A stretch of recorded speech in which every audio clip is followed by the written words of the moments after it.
पोरो नमस्कार. पहा, लक्षात घ्या, व्हिडिओ घेतला, आवाजाचा प्रॉब्लेम आला आणि डबल पुन्हा व्हिडिओ घ्यावा लागला. पण स्पर्धा परीक्षेची तयारी करत असताना कुठंतरी आपण कोणाच्या कामा पडणं गरजेचं आहे. एखादा प्रश्न मी शिकवला आणि तो आला आणि त्या पोरानं मला फोन केला की तुम्ही शिकवलेला एखादा प्रश्न आला तर बरोबर आहे, नाहीतर मग नुसते है ना डायलॉग बाजी कॉमेडी यानं फक्त चॅनल चालत नसते. कुठं कंटेंट बी लागतो आणि क्वालिटी बी लागते. तर पोरो असो, लक्षात घ्या, आपल्याला अतिशय महत्त्वाचा टॉपिक पाहायचा आहे. तो महत्त्वाचा टॉपिक आहे अर्जुन पुरस्कार. मग या अर्जुन पुरस्कारामध्ये एक गोष्ट आवर्जून क्लिअर करा. आता अर्जुन पुरस्कारामध्ये कोणती गोष्ट क्लिअर करा तर पोरो लक्षात घ्या, आपण जर आपला देश पाहिला तर देश आहे आपला भारत. आता हे सांगायची तर गरज नाही बाब्या. मग भारत देशामध्ये सर्वात सन्मानतेचा पुरस्कार आहे भारतरत्न. पहा, सर्वात सन्मानतेचा. याच्यानंतर पद्मभूषण आहे, पद्मविभूषण आहे, त्यानंतर पद्मश्री. हे झाले भारताचे सर्वात सन्मानतेचे पुरस्कार.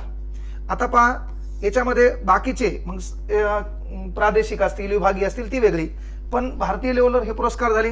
आता पहा, या भारतामध्ये जर आपण म्हणलं साहित्य क्षेत्र तर साहित्य क्षेत्रामध्ये प्रमुख पुरस्कार येतो बघ्या ज्ञानपीठ.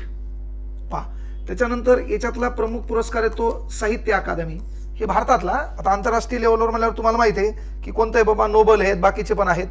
आता पहा, याच्यामध्ये आपण योद्धजन्य शौर्य, मग शौर्य पुरस्कार, याच्यामध्ये कीर्तिचक्र, अशोक चक्र, परमवीर चक्र. आता याच्यामध्ये एक पुरस्कार आहे क्रीडा क्षेत्राचा.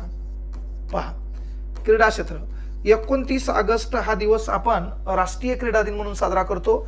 आणि याच्यामध्ये पोरो लक्षात घ्या, 6 एप्रिल हा दिवस आपण जागतिक क्रीडा दिन म्हणून साजरा करतो. आता मेन गोष्ट काय बाबा, तर 6 एप्रिल 1896 ला अथेन्स ग्रीक नावाच्या राष्ट्रामध्ये ऑलिम्पिकचे पहिले सामने पार पडले होते, म्हणून आपण तो दिवस साजरा करतो. मुख्य गोष्ट क्लिअर करा. मग क्रीडा क्षेत्रामध्ये सर्वात सन्मानतेचा पुरस्कार म्हणून ज्या पुरस्काराला ओळखला जात होतं त्याचं नाव होतं राजीव गांधी खेलरत्न पुरस्कार. पण झालं काय बाबा, आपल्या भारतात मोदी सरकार आलं आणि मोदी सरकारनं राजीव गांधी खेलरत्न पुरस्काराचं नाव बदलून नवीन नाव केलं मेजर ध्यानचंद्र. पहा, हॉकीचे जादूगर ज्यांचा जन्म 29 ऑगस्ट आपण भारतभर क्रीडा दिन म्हणून साजरा करतो, त्यांचं नाव आपण राष्ट्रीय जो काही खेलरत्न पुरस्कार होता राजीव गांधीच्या नावाचा, त्यांचं नाव आपण मेजर ध्यानचंद्र या नावाने त्याला ओळखलं गेलं. हा पुरस्कार प्रथमतः विश्वनाथन आनंद बुद्धिबळपटू यांना देण्यात आलेला आहे. मग हा झाला भारतातला क्रीडा क्षेत्रातला मोठा पुरस्कार. पहा, याच्यानंतर दुसरा पुरस्कार आपण म्हणलं तर इथे एक महत्वाचा पुरस्कार आहे बबनराव, त्याचं नाव आहे अर्जुन पुरस्कार क्रीडा क्षेत्रातला. म्हणजे पहा, उत्कृष्ट खेळाडू, त्यानं दिलेलं योगदान, त्यानं केलेलं काम, यासाठी हा पुरस्कार आहे. आणि याच्यानंतर पहा, द्रोणाचार्य पुरस्कार. हा गुरुवर्यांना प्रशिक्षकांना दिला गेलेला हा पुरस्कार. गुरुवर्यांना प्रशिक्षकांना दिला गेलेला हा पुरस्कार. आता आपण त्याच्यापैकी पाहिलो अर्जुन पुरस्कार. आणि अर्जुन पुरस्काराची माहिती पाहत असताना एक कन्सेप्ट क्लिअर करा. कोणती बाबा, इकडे पहा. आता आपल्याला पाहायचं पोरो अर्जुन पुरस्कार. काय पाहायचंय? अर्जुन पुरस्कार. मग अर्जुन पुरस्कार पाहत असताना पहिल्यांदा एक गोष्ट आपल्याला क्लिअर करायची, ती म्हणजे सुरुवात. आता बघूया, याची सुरुवात आहे 1961. पहा, पुरस्कार राष्ट्र पातळीवर दिला जातो. आता हा पुरस्कार कशासाठी दिला जातो तर पुरस्कार क्रीडा क्षेत्रासाठी दिला जातो. मग त्याच्यामध्ये ऑलिम्पिकचे खेळ असतील, राष्ट्रीय खेळ असतील, राष्ट्रकुल असतील, विश्वविजेतेपद असतील, क्रिकेट असतील आणि अपंगासाठी, एवढ्या क्षेत्रातल्या लोकांसाठी आपण हा पुरस्कार देतो. आता पहा, पुरस्काराचं मी जर तुम्हाला म्हणलं स्वरूप, तर पुरस्काराचं स्वरूप 2020 पासून 5 लाख रुपये आहे. कुठल्याही पुरस्कारामध्ये शाल असती, कुठल्याही पुरस्कारामध्ये श्रीफळ असते. आणि या पुरस्कारामध्ये काश्य धातूपासून बनवलेला अर्जुनचा पुतळा याच्यामध्ये दिला जातो. हे मात्र लक्षात घ्यायचं. पहा, स्वरूप हे 5 लाख रुपये, शाल, श्रीफळ, सन्मानपत्र आणि अर्जुनचा काश्य धातूचा पुतळा हे या पुरस्कारामध्ये दिल्या जातं. आता 1961 पासून पुरस्कार दिला जातो. पहा, लक्षात घ्या. मग आता वर्ष 2024 आहे, तर 2024 मध्ये 2023 मध्ये उत्कृष्ट खेळाडूमध्ये कामगिरी करणाऱ्या खेळाडूंना 26 जणांची निवड करून भारताच्या राष्ट्रपती मार्फत हा पुरस्कार देण्यात आला. मग अलीकडे प्रकाश झोतात असणारा एक माणूस होता, त्याचं नाव होतं मोहम्मद शमी. क्रिकेट विश्वकप झालं, त्याच्यामध्ये सर्वाधिक जास्त झेल घेणारा, कॅच घेणारा गोलंदाज आहे ना, कोण? मोहम्मद शमी. ते गोलंदाज आहे, फलंदाज आहे, ते काय आपल्याला क्रिकेटचं कळत नाही, पण त्यानं 24 विकेट काहीतरी घेतल्या होत्या. एकाच मॅच मध्ये 7 विकेट होते त्याच्या, बरोबर आहे. त्यानंतर महत्वाची गोष्ट काय, त्याच्या बायकोचं त्याचा बिनसलेला कार्यक्रम. है ना, मेरा बिछड़ा हुआ प्यार भूल नहीं जाणार आहे, ते होतं का नाही, ते आपल्या लक्षात घ्यायचे. आता या मोहम्मद शमीला हा पुरस्कार आहे. आणि हे जे शमी बापू आहे, तर या शमी बापूचा जन्म आहे 3 सप्टेंबर इसवी सन 1990. इसवी सन म्हणजे आताच्याच काळातला आहे, ते काय इतिहासात पलीकडे गेलाय का, नाहीये. हा, तर लक्षात घ्या 3 सप्टेंबर 1990 ला जन्माला आलेले मोहम्मद शमी यांचं सध्याचं वय आहे 33 वर्ष. 33व्या वर्षी यांना हा पुरस्कार मिळालाय. इंडियन प्रीमियर लीग म्हणजेच IPL मध्ये बहुतेक हे कोलकाता नाईट रायडर कडून खेळतात का सध्या, ते आपल्याला क्रिकेट मधले प्रश्न येतात, ते क्रिकेट मधलं काही समजत नाही, ती काय आपल्या आवडीचा गेम बी नाही.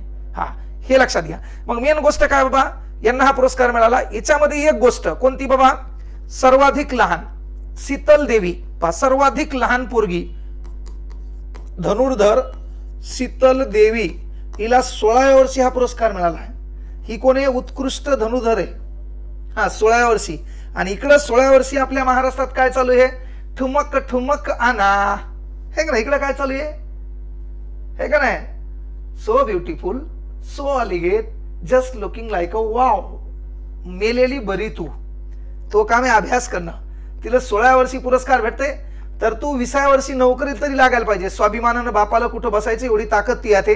ऐऱ्या गैऱ्या भंगाराच्या नादी लागून पळून जाण्यापेक्षा अरे तुहा मीडिया शोध घेत घरी आला पाहिजे की बाबा तुम्ही MPSC क्रॅक केली आहे, तुमची मुलाखत घ्यायची, या गरिबीवर कशी मात केली आणि एवढं कसं तुम्ही सक्सेस केलंय हे दाखवायचं. कारण आपण ग्रामीण भागात राहतो, आपल्या बापाकडे 50-60 लाख रुपये नाही की तुम्हाला उद्योग धंदा करता येईल, आपल्याला नोकरीशिवाय दुसरा पर्याय नाही. इथं अनेक जण बुद्धीनं गरीब असणारे डायलॉग घालतात, सर नोकऱ्या कुठं लागायल्यात, काय उद्योगाचं सांगा. अरे आपल्या पुरील उद्योग कोण करू देणार आहे, तिला नोकरीशिवाय पर्याय नाही. हा, तूच कर, काय करायचं ते आहे ना. कपडे आणून बसलाय का कोपऱ्यात दुकान टाकले, धतुरा गिऱ्हाईक ना बेजार आहे तू, तुला माहिती आहे, हे लक्षात घे. त्यामुळं ज्या पोरीला नोकरीशिवाय पर्याय नाही, माझं रोकटोक बोलणं आहे, ही गोष्ट आवर्जून लक्षात घ्या. तर बाबा हा पुरस्कार आहे. आता बा 26 जणांना 2024 मध्ये आपण हा पुरस्कार दिलाय. याच्यामध्ये लक्षात घ्या 26 खेळाडूंना अर्जुन पुरस्कार दिलाय.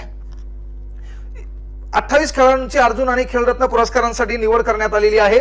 मोहम्मद शमी यांच्यासह एकूण 26 खेळाडू या पुरस्कारामध्ये पुरस्कार प्राप्त आहेत. पहा, शीतल देवी वय वर्ष 16, पहा पोरगी, कळलं का, म्हणजे 10वीला असताना तिला हा पुरस्कार आहे, वर्ग 10वीला असताना. शीतल देवी काय तर धनुर्धर या क्षेत्रामध्ये कामगिरी केल्याबद्दल तिला अर्जुन पुरस्कार भारताच्या राष्ट्रपती द्रौपदी मुर्मू यांच्या हस्ते देण्यात आलाय. राष्ट्रपतीसाठी राज्यघटनेत 52 कलम असते. राष्ट्रपती पद आपण इंग्लंड आणि फ्रान्स कडून स्वीकारलंय बबनराव. हा, आता दे लक्ष इकडं. पहा, 2020 पासून पुरस्काराची रक्कम 5 लाख करण्यात आली. याच्या अगोदर ही रक्कम पुरस्काराची 1 लाख रुपये होती. आता पहा 1961 ला पुरस्काराची सुरुवात आहे. भारताच्या क्रीडा मंत्रालयाअंतर्गत येणारा हा पुरस्कार, या पुरस्कारामध्ये अर्जुनाचा छोटा पुतळा, प्रमाणपत्र असे पुरस्काराचे स्वरूप आहे.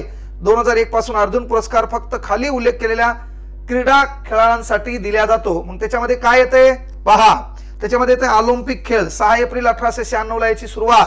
आशियाई खेळ, याच्यामध्ये राष्ट्रकुल स्पर्धा, विश्व चषक, विश्व विजेते पद, त्यानंतर क्रिकेट, त्यानंतर देशी खेळ, देशी पेनाराचे खेळ नाही, देशी खेळ. हा, ते तुला कळायला पाहिजे. त्याच्यामध्ये जलतरण आलं, टेनिस आला, टेबल टेनिस आला, लॉन टेनिस आला, कळलं का, याच्याबद्दल नाही तर तुला देशी म्हणल्यावरती यायचं ते. हा, ऊर्जा काले कावा तेरे भुंड चकन पावा, आणि तू पंगत पंगत जावा, लोकांना धड काढावून पटकन मारावा. त्यामुळे ही गोष्ट तुला लक्षात घ्यायची. आता पाय, सर्वात महत्वाची गोष्ट, 1961 ला हा पुरस्कार सुरू झाला. 1961 ला पुरस्कार झाल्यावर त्यावेळेस तो पुरस्कार विजेता प्रथम खेळाडू कोण आहे. आपल्या भारताचा राष्ट्रीय खेळ कोणता आहे, कुस्ती आहे. मग हे आपल्याला माहित पाहिजे. हवालदार उदय छाप यांना हा पुरस्कार मिळाला. आपला जवळचा गेम क्रिकेट आहे, आपल्याला माहित पाहिजे. सलीम दुरानी यांना क्रिकेट क्षेत्रातला पहिला अर्जुन पुरस्कार देण्यात आला. त्याच्यानंतर आपल्याला लय झालं गेम ओळखीचा कोणता आहे, व्हॉलीबॉल, ए पलानीस्वामी यांना हा पुरस्कार देण्यात आला. हे ओळखीचे मेन गोष्ट. कोणतं हे पुन्हा आपल्याला लय झालं तर तू कधी मध्ये फुटबॉल खेळायला गेला तर प्रदीप कुमार बॅनर्जी. तर पहा, आता 1961 ला पुरस्काराची सुरुवात झाली आणि हा पुरस्कार या क्षेत्रामध्ये प्रथम कोणाला देण्यात आला तर हा पुरस्कार मैदानी खेळ देण्यात आला गुरबचन सिंग रंधवा यांना. बॅडमिंटन साठी देण्यात आला नंदकुमार महादेव नाटेकर. सर्वजित सिंग बास्केटबॉल. मुष्टियुद्धासाठी देण्यात आला एल बडी डिसूजा. बुद्धिबळासाठी दिला मॅन्युअल एरन. क्रिकेट क्षेत्रासाठी देण्यात आला सलीम दुरानी, पाठ ठेवायचं, परीक्षेत आलेला प्रश्न आहे. फुटबॉलसाठी प्रदीप कुमार बॅनर्जी, जिम्नॅस्टिक्ससाठी श्यामलाल, हॉकीसाठी पाठ ठेवायचं प्रिथिपाल सिंग. त्याच्यानंतर रामनाथन कृष्णन, लॉन टेनिस, नेमबाजीसाठी करणी सिंग, जलतरणसाठी जमादार बजरंगी प्रसाद, टेबल टेनिससाठी जेसी ओहरा, व्हॉलीबॉलसाठी ए पलानी स्वामी आणि भारत तोलनसाठी ए एन घोष आणि कुस्तीसाठी हवालदार उदय चाप. 1961 ला सुरू झालेला हा पुरस्कार. पुरस्काराचं स्वरूप 5 लाख रुपये, शाल शिरफळ, सन्मानपत्र, कास्य धातूपासून बनवलेला अर्जुनचा पुतळा, तो खाली पाहणे आणि वरती माशाचा डोळा उडवणे असं ती प्रतिकृती त्या खेळाडूला बक्षीस म्हणून दिल्या जाते. पहा, म्हणजे हा होता भारतातला क्रीडा क्षेत्रातला दुसऱ्या क्रमांकाचा पुरस्कार. प्रथम क्रमांकाचा आहे मेजर ध्यानचंद्र. पुरस्कार विजेते प्रथम आहेत कोण? विश्वनाथन आनंद. आणि या क्षेत्रातला हा पुरस्कार प्रथमतः या लोकांना देण्यात आला. त्या पुरस्काराचं नाव आहे अर्जुन पुरस्कार. अलीकडं नावाजलेलं नाव मोहम्मद शेमी आपण विसरायचं नाही. सर्वात कमी वय वर्ष 16, शीतल देवी धनुर्धर हिला हा पुरस्कार देण्यात आला. मोहम्मद शेमी बायकोचं मॅटर, ती बायकून त्याची ती नेहमी त्याच्यावर काहीतरी कंप्लेंट दाखल करते. ज्या माणसाला मरायचे विचार आले, वारंवार आत्महत्याचा प्रयत्न केला, तो क्रीडा क्षेत्रामध्ये इतरांचा लक्षात घ्या प्रेरणास्थान बनू शकतो आणि तो अर्जुन पुरस्कार विजेता ठरू शकतो. म्हणून जगात अशक्य असं काही नाही. फक्त ही लढाई लढत असताना पुन्हा लढत चला, पुन्हा चलत राहा आणि स्वतःला म्हणा मी आणखी थांबलो नाही, कारण मी आणखी जिंकलो नाही. आणि मग ते जिंकण्यासाठी स्वतःला ओळखायचं शिका. बाकी एकदा तुम्ही प्रगती केली, प्रगतीच्या दिशेवर असेल तर अख्खं जग तुमच्या जवळ येते. पण जेव्हा आपले अपयशाचे दिवस चालू येतात, जेव्हा आपले दिवस खराब असतात, तेव्हा जगच आपल्याला ढकलत असते. त्यामुळे जगाने आपल्याला उचलून घ्यावं यासाठी ओंकार भोजनेची छान कविता आहे, दुनिया उचलून नेणार आहे र. ती कविता सकाळी ऐकायची जेव्हा पळताना कुठतरी जास्त स्पीड येईल, है ना. नाही तर सकाळी पोलीस भरतीची तयारी करायला, आता कुठतरी शासन डायलॉग आणाले की पोलीस भरती येईल आणि तू सकाळी गाणं लावायला तेरा गम आगरना होता, तर तुझी पळण्याची स्पीड अतिशय कमी होईल आणि तू जागीच मरशील. त्यामुळं कामाचं जे तो अभ्यास कर. बाकी या जगात कोणाचीच मेहनत वाया जात नाही. हा शब्द काळ्या दगडावरली पांढरी रेग आहे. काळ्या दगडावरली पांढरी रेग आहे की कोणाचीच मेहनत या जगात वाया जात नाही. ती मेहनत तुम्हाला फीडबॅक काहीतरी देतच असते. जितना बडा संघर्ष उतनी बडी जीत. म्हणून कामाला लागा, मेहनत करा. आपले दिवस नक्की बदलणार आहेत. आपल्यालाही लोक डोक्यावर उचलून नेणार आहेत आणि आपल्याही मायबापाचा मान सन्मान करणार आहेत. म्हणून सर्व माझ्या भावंडांना, बहिणींना भरभरून शुभेच्छा. पुन्हा अभ्यास करा. आपली लढाई संपली नाही, लवकरच त्याचा एल्गार करणारे उद्या परवा. म्हणून ये तो सिर्फ झाकी है, अभी तो बहुत कुछ बाकी है, करेंगे कुछ तो और. चला, सर्वांना शुभेच्छा देतो. उद्या भेटू याच ठिकाणी याच वेळेला आपल्याच YouTube चॅनलला. सर्वांना शुभरात्री. जय हिंद, जय महाराष्ट्र.